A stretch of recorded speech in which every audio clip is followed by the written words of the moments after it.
guriga waa lagu nastaa la dhihi jiray guriyeena guri lagu nasta aan ka dhigno guri laga cabsado oo habeenka markii la aaday ilna ku hurd ilna iskaga ilaali guriyaha yaan laga dhigin way ugu soo hadal celisi dharbaaxan ku dhuftay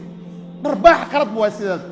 nimanka naagaha dharbaaxa ay qalad waaye nabigeena wuxuu yiri calayhi salaatu wasalaam hatta hadaad isdagaalaysaan wajiga yaan waxba laga wajiga waa meel ilaahay karaamay in wajiga la iska garaaca waaba la diiday anagana ma kana waalis dagaalo haya naagta dharbaaxa lagu bilaaba waalis dagaalo haya teesta lagu bilaaba ko ay halkaas wax inta qofka laga sii dhigi fash oo soo leeyahay waa mamnuuc hadii la isdagaalaya hata hodhow wala hashii doonay war garbaha iyo murqaha hal iska feero bal silno la baray dagaal waa dhaca laakiin dagaalkan ishale feerta la isaga bilaabay waa mamnuuc nabiga wuxuu leeyahay hadaa dagaalamaysaan wajiga ka fogaad intana waa aragteen fi ladii kaan inta la yiraahdo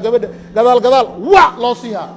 iyadana tarmuus intay soo qabsatay leedahay wab tarmuuskii macal shaahisi meesha ka bilaaban marka qoys meeshas ma yaale guriga waa lagu nastaa la dhihi jiray guriyeena guri lagu nasta aan ka dhigno guri laga cabsado oo habeenka markii la aaday ilna ku hurd ilna iskaga ilaali guriyaha yaan laga dhigin guriyaha waa meel lagu nasto ilaahay muxuu leeyahay ومن آياته أن خلق لكم من أنفسكم أزواجا لتسكنوا إليها إنا كحسشان قريها إن لغو نستا لغو تلقل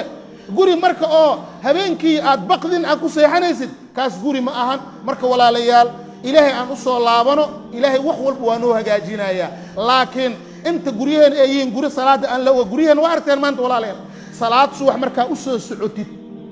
وعبسني أدونا waxaas leedahay meeshan lama deegaan miya dad ma joogo miya isleeysa aawi dadka intee jira wala wada hurdaa guriyeen intay saas yihiin oo salaad subax laga hurdo oo heese iyo balaay ay ka wada yeerayaan guriyeena sida maanta ay yihiin iyo ka sii daran bay umba noqonayaan guri diimeed hal laga dhigo suuratul baqara aan ku aqrino guri tarbiya salaad lagu ooga aan ka dhigno guri macna qaraabada laga xiriiriyo aan ka dhigno guri wanaagsan aan ka dhigno ilaahay subhanahu wa ta'ala waxa waaye markii la aasaasayna guri hal laga dhigo muxuu ahay aasaaskiisa uu saxsan yahay marka dibka meesha ugu sokeeyay laga soo qabanine dibka meesha uu ka imaado hal la fiiriyo qabyaalada ayaa aasaas u ah qabyaaladii aan soo wadnay ama xeymaro saamaanta qoyskii maroosa qabiilkii weynaa waa laga yimid ilaahay subhanahu wa ta'ala marka culeyska iyo khilaafaadka Allah naga dhaxsaaro إلهي سبحانه وتعالى كو اسجعل الله نقدقه